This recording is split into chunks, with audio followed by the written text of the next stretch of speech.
Hello students, आशा है कि आप सभी प्रसन्नचित्त होंगे और इसके पहले बनाए गए वीडियोस को आपने अच्छी तरह से देखा होगा। अच्छा लगा हो तो या खराब लगा तो कमेंट भी किया हो। हमारा मुख्य उद्देश्य आपको संतुष्ट करना, आप जैसे भी संतुष्ट हो। और जब तक आप बताएंगे नहीं कि हमारे द्वारा पढ़ाए गए इन नियमों को आप समझ पा रहे हैं या नहीं समझ पा रहे हैं, तो फिर हम कैसे अपने आप में सुधार कर सकते हैं, कैसे अपनी शैली बदल सकते हैं। तो इसलिए आवश्यक है कि आप साथ साथ लगे रहिए, तभी कुछ हो सकता है। यहां पर हम इस वीडियोस के अंतर्गत कॉन्सोनेंट्स के जो वर्ण होते हैं, मुख्य जो वर्ण है जिनके उच्चारण में विशेष सावधानियां बरतनी पड़ती हैं, उनके विषय में अध्ययन कर रहे हैं, जिसमें यहां टी का उच्चारण कैसे किया जाता है, क्या उसकी विशेष परिस्थितियां होती हैं, उसके विषय में जानकारी प्राप्त करें। हम सीधे पॉइंट पर आ रहे हैं। प्रोनाउंसिएशन रूल ऑफ टी, विभिन्न अर्थ में, यानी टी का विभिन्न अर्थ में किस प्रकार से प्रयोग किया जाता है, इसके विषय में जानकारी दी जाए।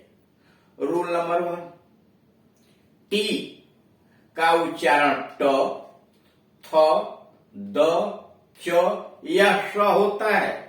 कह रहा है रूल नंबर 1 में कि टी का उच्चारण ट, थ, द, च या स होता है, लेकिन इसका मुख्य उच्चारण ट होता है।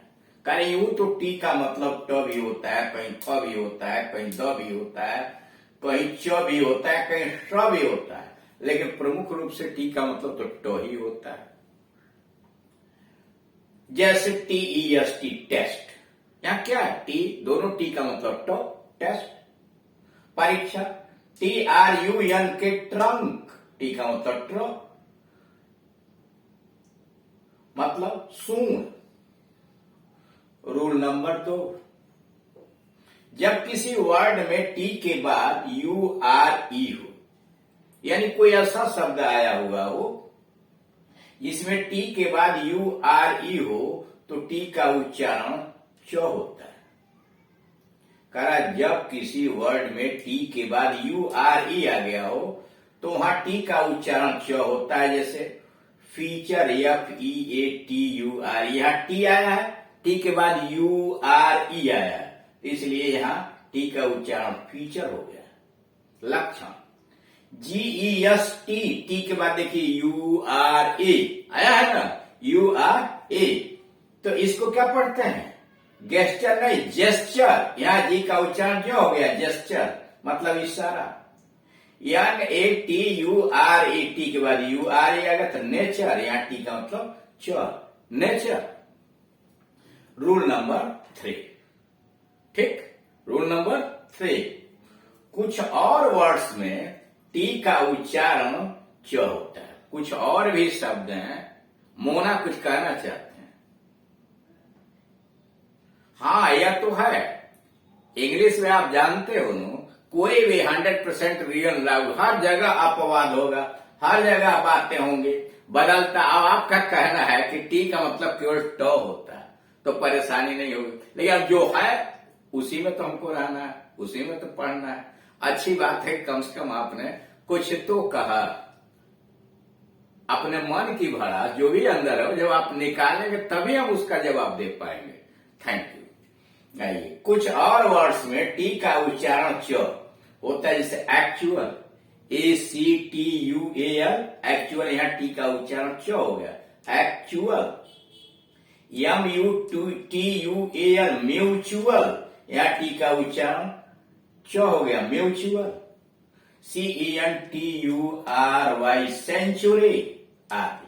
यहां भी सेंचुरी में भी देख रहे हैं टी का उच्चारण च हो रहा, तभी कहा जाए सेंचुरी। इसको सेंचुरी नहीं पढ़ा जा रहा, सेंचुरी पढ़ा जा रहा। रूल नंबर 4, जब किसी वर्ड में टीएच का प्रयोग बीच में हो, करा कोई ऐसा शब्द है जिसमें टीएच वर्ड के बीच में, शब्द के बीच में आया है और इससे कोई स्वर ई को छोड़कर जुड़ा हो, करा किसी शब्द में टीएच बीच में आया हो और इसमें कोई स्वर जुड़ा है, ई नहीं होना चाहिए, ई को छोड़कर, तो ए, आई, ओ, यू इन चारों में से कोई हो तो टीएच का प्रयोग अंत में, या टीएच का प्रयोग अंत में हो तो इसका उच्चारण द थ होता है। जैसे L A T H A L. अब यहां देखिए टीएच के आगे ए आया हुआ है तो यह उच्चारण थ हो गया, लेथल। लेथल मतलब जानलेवा, प्रहार। THIN थीन। अब यहां टीएच के आगे आई स्वर आया हुआ है तो थिन। AUTHOR, टीएच के बाद ओ वावेल आया है इसलिए आथर, लेखक।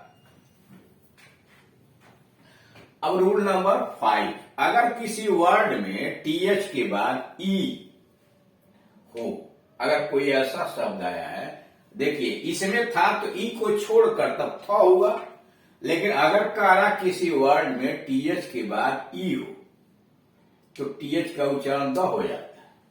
करा किसी वर्ड के बीच में अगर टीएच आया हुआ है और टीएच के बाद ई को छोड़ करके अन्य कोई वावल यानी ए, आई, ओ, यू आया तब तो थ हुआ था।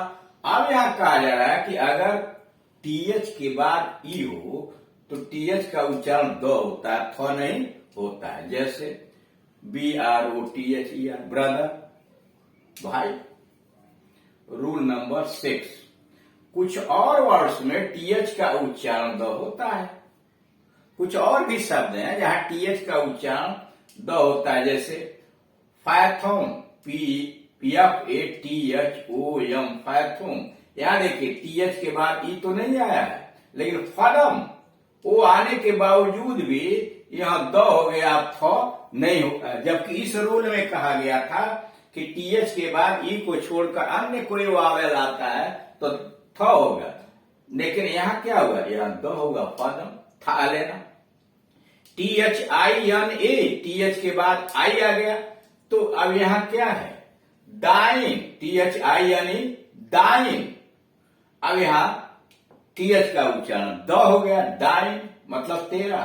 THIS, दिस, टीएच के बाद तो आई लगा हुआ, इस रूल का अपवाद हो गया। तो अभी बता रहा है, जैसे मोना ने टोका था कि इस तरह से बातें क्यों हो रही है, क्यों नहीं की, तो अब यहां भी वही समस्या खड़ी हो गई कि एक तरफ कह रहा है टीएच के बाद ई को छोड़कर आई, ओ, यू, ए आ जाए तो थ कहिए, और यहां अपवाद हो गया कि THINE, तो जब नहीं यहां द होगा, THIS दिस होगा।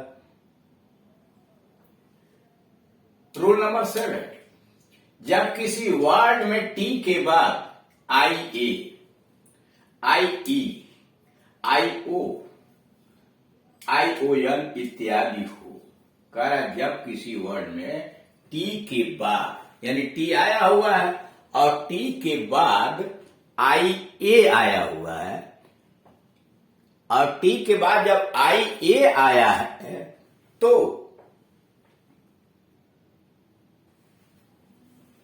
IE या IO या ION इत्यादि हो तो टी का उच्चारण श, बड़ा वाला श होता है। फिर समझिए, कह रहा जब किसी वर्ड में टी के बाद IA, IE, IO, ION हो तो टी का उच्चारण श, बड़ा वाला श होता है। जैसे PARTIAL, पार्सल, PARTIAL, पार्सल, आंशिक। PATIENT, पेशेंट, PATIENT, पेशेंट, सो हो गया यहाँ टी का। NATION, नेशन, यहाँ टी का श हो गया, बड़ा वाला नेशन। रूल नंबर 8, जब किसी वर्ड में टी के बाद CH हो, यानी जब किसी वर्ड में टी के बाद CH हो तो टी का उच्चारण नहीं होता, कहा कोई ऐसा शब्द आया है जिसमें टी के बाद सी एच हो तो टी का उच्चारण नहीं होता है, जैसे FETCH फैच। फैच का मतलब ढूंढना। MATCH मैच, या WATCH वॉच। मतलब यहां देख रहे हैं कि कह रहा है कि जब किसी वर्ड में टी के बाद CH आ गया तो टी साइलेंट हो जा रहा है, जैसे FETCH को फैच पढ़ते हैं, MATCH को मैच पढ़ते हैं, WATCH को वॉच पढ़ते हैं।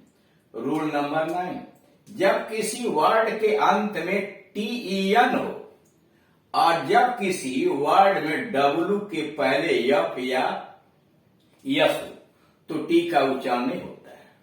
कह रहा जब किसी वर्ड के अंत में TEN जुड़ा हो और जब किसी वर्ड में W के पहले F या यस हो तो टी का उच्चारण नहीं होता है, जैसे OFTEN, यानी F के बाद TEN जुड़ा हुआ है, TEN आया है, ऑफन टी गायब हो गया। अक्सर LISTEN लिसन, लिसन का मतलब सुना। तो इस प्रकार से आपने देखा कि कैसे विभिन्न वर्ण जो है, विभिन्न कॉन्सोनेंट्स जो है, उनके उच्चारण में कितनी विशेष सावधानियां बरतनी पड़ती हैं। आशा है कि आपको ये वीडियो पसंद आया होगा, और अगर पसंद आया है तो आप उसके लिए कमेंट करें, चैनल को सब्सक्राइब करें, और अगर कोई समस्या खड़ी होती है तो यहाँ नंबर दिया गया है, मोबाइल नंबर है 81 15 730 220 अथवा 99 35 83 96 83 पर कॉल करके अपनी समस्या का समाधान कर सकते हैं। इसके अलावा अगर हाई स्कूल इंटरमीडिएट का कोई अन्य ग्रामर आप पढ़ना चाहते हैं, ऊपर एड्रेस दिया हुआ KD Singh and Gunjan English coaching, यहां टाइप करेंगे और वहां synthesis, syntax, active, passive, direct, मतलब कुछ भी हाई स्कूल इंटरमीडिएट का ग्रामर आप देखना चाहते हैं पाठशाला विशेष में, तो वह टाइप कर दिए, सीधे YouTube पर आपको सारे वीडियोज मिल जाएंगे, उनको देखिए, समझिए और प्रैक्टिस करने का प्रयास कीजिए। Thank you.